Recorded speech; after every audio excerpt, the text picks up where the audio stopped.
ভারতে আবার বাড়তে শুরু করেছে করোনা ভাইরাসের সংক্রমণ। বিশেষ করে মুম্বাই, চেন্নাই, আহমেদাবাদ, কেরল ও তামিলনাড়ুর মতো রাজ্যগুলোতে দেখা যাচ্ছে সংক্রমণ বৃদ্ধির চিত্র। করোনার বাড়বাড়ন্ত শুরু হতেই কেরালা, অন্ধ্রপ্রদেশ বাধ্যতামূলক করা হয় মাস্ক, জারি করা হয় গাইডলাইন। এবার একই পথে হাঁটল কর্ণাটক সরকারও। সর্দি, কাশি, জ্বর, শ্বাসকষ্টের মতো করোনার উপসর্গ দেখা দিলেই করোনা পরীক্ষা করা হয়েছে বাধ্যতামূলক। সেই সঙ্গে বাধ্যতামূলক করা হয়েছে শিশু, বয়স্ক, সন্তান সম্ভবা ও প্রসূতিদের জন্য মাস্ক পরা। এই ক্ষেত্রে পর্যাপ্ত ব্যবস্থা নিতে বলা হয়েছে হাসপাতালগুলিকে। কেন্দ্রের রিপোর্ট অনুসারে সোমবার 1000 ছাড়িয়ে গেলেও দেশে সংক্রমণের সংখ্যা। দেশে এই মুহূর্তে কোভিড আক্রান্তের সংখ্যা 1009 জন। 19 মের পর থেকে দেশে সংক্রমণ বেড়েছে 750। চিকিৎসকদের মতে এটি ওমিক্রনের একটি নতুন ভেরিয়েন্ট। তবে এই ভেরিয়েন্টটি নিয়ে আতঙ্কিত হওয়ার কিছু নেই বলে দাবি করেছেন বিশেষজ্ঞরা।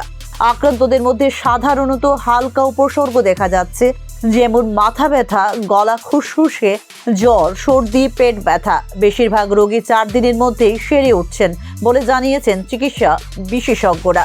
এই ভাইরাস দীর্ঘ বিরতির পর আবার ফিরে এসেছে। নতুন ভেরিয়েন্ট তৈরি হলেই সংক্রমণ আবার বাড়তে শুরু করে বলে দাবি বিশেষজ্ঞদের। করোনার এই প্রকারভেদ প্রতি কয়েক মাস অন্তর অন্তর রূপ পরিবর্তন করে ফিরে আসবে এবং মাঝে মাঝে সংক্রমণের হার বাড়াবে। কিন্তু এতে অতিরিক্ত আতঙ্কিত হওয়ার মতো কোনো অবস্থা নেই বলে জানিয়েছেন দিল্লির আয়ুর্বিজ্ঞান অনুসন্ধান কেন্দ্রের বিশেষজ্ঞরা। ভারতে এখনো পর্যন্ত কোভিড সংক্রমণের সংখ্যা তুলনামূলকভাবে কম থাকলেও দেখা যাচ্ছে কিছুটা ঊর্ধ্বগতি। দেশে 257-এরও বেশি সক্রিয় সংক্রমণ রয়েছে বর্তমানে। তবে বিষয়টি নিয়ে সতর্ক রয়েছেন চিকিৎসকেরা। ভারতের পাশাপাশি অন্যান্য এশীয় দেশগুলিতেও বাড়ছে সংক্রমণের সংখ্যা। হংকং, সিঙ্গাপুর, থাইল্যান্ড ও ভারতের মতো দেশে বিগত কয়েক সপ্তাহে দেখা যাচ্ছে নতুন করে সংক্রমণ বৃদ্ধির ট্রেন্ড। বহু মানুষ জ্বর, সর্দি, কাশি নিয়ে চিকিৎসকের কাছে যাচ্ছেন প্রতিদিন। এই কারণেও কোভিড সদৃশ্য উপসর্গের কেস বৃদ্ধি পাচ্ছে বলে মনে করছেন বিশেষজ্ঞরা। তবে সার্বিকভাবে এখনও নিয়ন্ত্রণে রয়েছে পরিস্থিতি।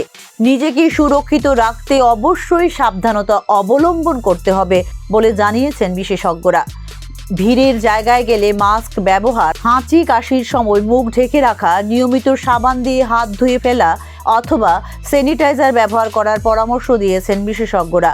উপসর্গ দেখা দিলে বাড়িতেই থাকা ও প্রয়োজনে চিকিৎসকের পরামর্শ নেওয়ার নিদান দিয়েছেন চিকিৎসা বিশেষজ্ঞরা। Bureau report, news now.